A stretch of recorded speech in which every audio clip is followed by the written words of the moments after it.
All right, we're going to do the morning blessings. So before we leave the house in the morning, it's customary to wash our hands. And we make the bracha as we dry our hands. Baruch atah Hashem Elokeinu melech haolam asher kidishanu b'mitzvosav v'tzivanu al netilas yadayim. And of course we make the bracha of Asher Yotzar after going to the bathroom. And then we start with the Birchas HaTorah, the blessings over the Torah, which we begin with Asher Kidishanu b'mitzvosav v'tzivanu la'asok b'divrei Torah, and we ask God to keep the Torah sweet, the revna in our mouths, and we end Baruch Atah Hashem Hamalamei Torah L'Amo Yisrael. We then continue with another bracha on the Torah, Asher Bacha B'Anu Mikol Amim V'Natan Lanu Et Torato. Baruch Atah Hashem Noten Torah. And now we recite verses from the Chumash, from Tanakh, as well as from Mishnah and Gemara. The priestly blessings, Yivrecha Hashem Yishmarecha, that's from the Torah. Elu Devarim She'ein Lahem Shiur is from the Mishnah. And then the Elu Devarim She'adam Ochal Parasehem is from the Gemara. And then we say Elokai Neshama, or Elohai Neshama, Shenatata Bi Tahorihi. This is like the big Moda'ani, again, acknowledging our soul and that it was given to us in a pure fashion for us to take care of it, and someday we have to return it. So when someone lends you an item, you want to certainly return it in as good shape and condition as you received it. And as you can see here, Moda'ani lefanecha, in the midst of the prayer. So if one forgot to say and omitted Moda'ani when they woke up, they get a second chance. And it's with the brachas end off, Baruch Atah Hashem Hamachzir Nishamot Livgarim Meitim. And God returns the souls to those that have died. So it's only about, for us as people, when we go to sleep at night, that's about as close of an experience of death as one experiences. That, of course, is not permanent. All right, now we begin with the morning blessings. The first blessing is to thank God that we are able to distinguish between day and night. Baruch atah Adonai Eloheinu melech haolam asher natan l'sachvi vina lahachvin bein yom uvein laila. L'sechvi can mean rooster, but it can also mean an understanding heart. So the first blessing that we make in the morning acknowledges that we have the ability to distinguish between day and night, and I would guess to say between bad and good, about making good decisions during the day. And then once we understand that we're able to make distinctions, then we talk about what our role is in this world. Baruch atah Hashem Elokeinu melech haolam shelo asani goy. Baruch atah Hashem Elokeinu melech haolam shelo asani aved. And for the males, we say Baruch atah Hashem Elokeinu melech haolam shelo asani isha. And for the females, Baruch atah Hashem Elokeinu melech haolam she'asani kiritzono.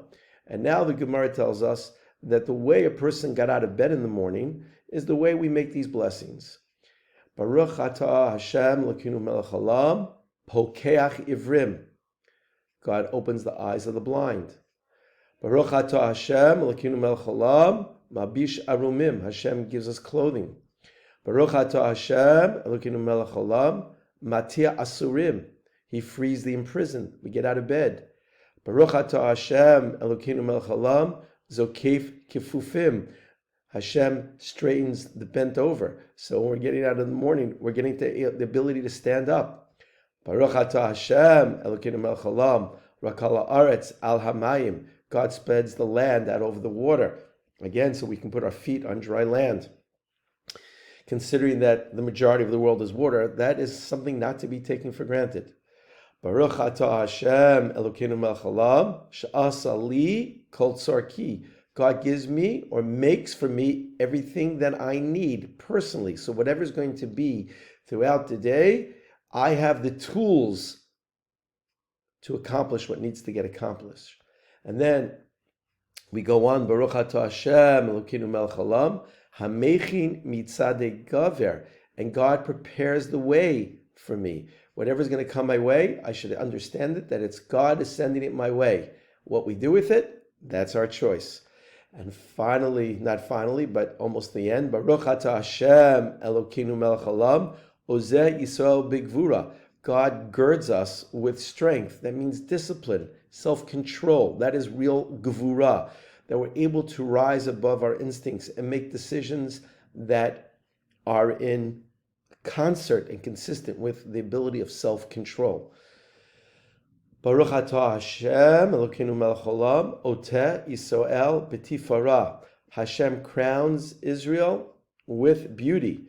So this refers to tefillin. But what about girls? They don't wear tefillin. Well, we could say that girls and the females who give birth to male children, they thank God that their children can wear tefillin. But one can also, and this is my opinion only, that God, Oteh Yisrael b'tifara, God crowns us with brains that work. And that is really the beauty of God's creation. And finally, Baruch atah Hashem, Elokeinu melech haolam, hanoten layev koach. Hashem gives us the physical strength that we need to accomplish what comes our way throughout the day. And then we finish off with a long bracha, where we thank God for removing the sleep from our eyes. Baruch atah Hashem, Elokeinu melech haolam, hamavir sheina meinai utenuma me'apapai. And that bracha continues, where we ask God to help us learn Torah, not stumble in sin, not to test us, not to have bad friends, but to cleave to our good instincts, our good inclination, and to learn Torah, and to be worthy of God's bestowing on us great goodness and chesed, kindness. And we end by saying, V'tig malenu chasadim tovim baruch atah Hashem gomel chasadim tovim la'amo Yisrael. Now, there are different customs of what to say throughout the Korbanot. I am just going to share with you a very minimum. We say the Shema in the Korbanot, and we start with Lefikach Anachnu. Some people will start with Liolam. Ashrenu Sha'anachnu Mashkimim Ma'arivim Erev Vavoker V'omrim Pamayim B'chol Yom Shema Yisrael Hashem Elokeinu Hashem Echad. And we end off by saying Kadesh et Shimcha al Mekadshei Shemecha V'Kadesh et Shimcha Ba'olamecha Bishuatcha Tarum Tagbia Karnenu Baruch Atah Hashem Mekadesh et Shimcha Barabim. And then we turn to Rabbi Shmuel Omer, which is the end of the Korbanot, and we ended off with Yehi Ratzon. Well, we ended off V'chein shnei ktuvim hamachishim ze et ze ad sheyavo hakatuv hashlishi v'richa b'neihem. And when we have two verses in the Torah that contradict each other, we wait for a third one, or we find a third one that reconciles them. And then we end off with a prayer. May Hashem restore the Holy Temple. Yehi Ratzon lefanecha Adonai Eloheinu v'lehei avotenu sheyabaneh Beit HaMikdash b'mehera b'yameinu v'tein chelkeinu b'toratecha v'sham navadcha b'yira Kimei Olam Uchshanim Kamaniot. And now we proceed to Psukei de Zimra.